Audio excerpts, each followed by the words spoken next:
wafdigan ballaaran oo hogaaminaya wasiir dowlaha wasaaradda arrimaha gudaha dowladda federaalka Soomaaliya Cabdirashiid Maxamed Xidig ayaa maanta soo gaaray magaalada Cadaado ee xarunta ku meel gaarka Galmudug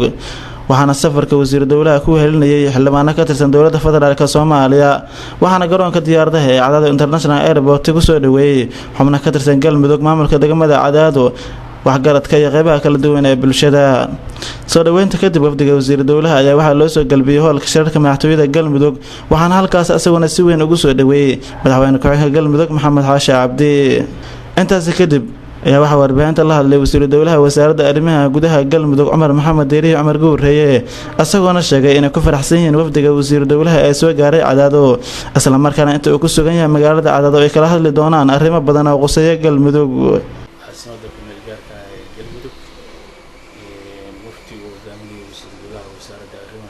Cabdirashiid Xidig oo xildhibaano iyo mas'uuliyiin kala Galmudug isugu jiray alxamdulillah ilaahay baa ku mahadsan mas'uuliyiintii reer Galmudug oo soo dhaweeyay iyo shacabka Galmudug sidoo kale wasiir dowlaha wasaaradda arrimaha gudaha dalka Cabdirashiid Maxamed Xidig oo warbaahinta la hadlay ayaa ka warbixiyay safarka uu ku soo gaaray magaalada Cadaado waxa uu sheegay in deeqda ay bixisay dowladda Turkiga dhawaan la soo gaarsiin doono deegaanada Galmudug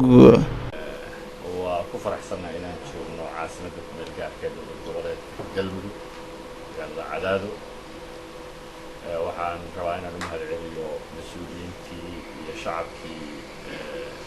la soo dhaweeyay dabcan marti ma nihin magaalada Nadiibaan nimid in badan inaan naloo taagnaa qorraxda waa muuqatay oo xilligii aan ku talagalay inaan dhammaanayo xilligaan nimid waa idinka raali gelinaynaa dabcan farsamo iyo dayuurad iyo wax ku saabsan bay iska ahayd intaa kadib wasaaradda arrimaha gudaha iyo federaalka iyadoo ka turjumaysa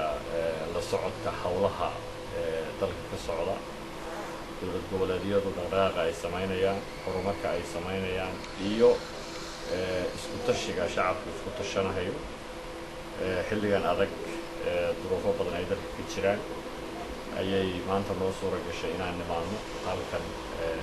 aan hadda joognay magaalada Cadaado dabcan Cadaado waa xarunta ku meel gaarka ahayd laakiin dowlad goboleedka Galmudug meelo badan oo ka mid ah ayaanu kuleeyahay xaaladiisa u nimid wixii inta ka badan insha Allah maalmahan waa isla joognaa waa isdhihi doonaa dib baan iska dhihi doonaa dabcan goob joogna oo noqon doontaan laakiin waxaan rabaa inaan salaamo shacabka reer Galmudug meel kasta uu joogo iyo guud ahaan shacabka Soomaaliyeed oo dhan iyo mas'uuliyiintooda caafimaad ayaan u rajaynayaa ilaahayna u baryayaa madaxweynaha Galmudug dabcan wuxuu soo beeri doonaa intaynu howlaha ku jirno intaa kadib waxaan rabaa inaan gudbiyo salaan ballaaran oo aan ka sido dhammaan qaybaha kala duwan ee dowladda federaalka wasaaradda arrimaha gudaha oo wasiirka yahay hogaaminayo xukuumadda oo ra'iisul wasaare Cumar Cabdirashiid uu madax ka yahay iyo dowladda oo uu madax ka yahay madaxweyne Xasan Sheekh iyo guddoonka baarlamaanka gudoomiye Jawaari iyo guddoonka qaybihiisa kala duwan dhammaan dowladda federaalka qaybaheeda kala duwan salaam ballaaran ayaan idinka wadnaa ugu dambeyntii Maxamed Xaashi Cabdi madaxweyne ku-xigeenka Galmudug ahna ku-samaha madaxweynaha ayaa sheegay inay ku faraxsan yihiin imaanka wasiir dowlaha iyo wafdiga uu hogaaminayo ee maanta soo gaaray magaalada Cadaado taas oo runtii sharaf weyn noo ah in nagu soo booqataan adigoo socda hawlo shaqo oo kala duwan waan waxa aad loogu farxo waxaan idin leenahay mar labaad iyo mar saddexaad ku soo dhawaada degmada Cadaado runtii bulshada reer Galmudug gaar ahaan bulshada Cadaado waxay diyaar u tahay inay soo dhaweyso gacantooda ku soo dhaweyso idan kalena qayb qaadana dhammaan howlaha aw socotaan iyo wax walba oo maaragtay lana diyaaran nahay inaan qaybaheeda oo dhan aan fulin aan gudaha yiraahdo runtii waxaa nasiib ah inaan maaragtay maanta halkaan isugu imaano insha Allah aan isla qaadan doono maalmahan aan joogno gudaha yiraahdo wixii shaqo iyo hawl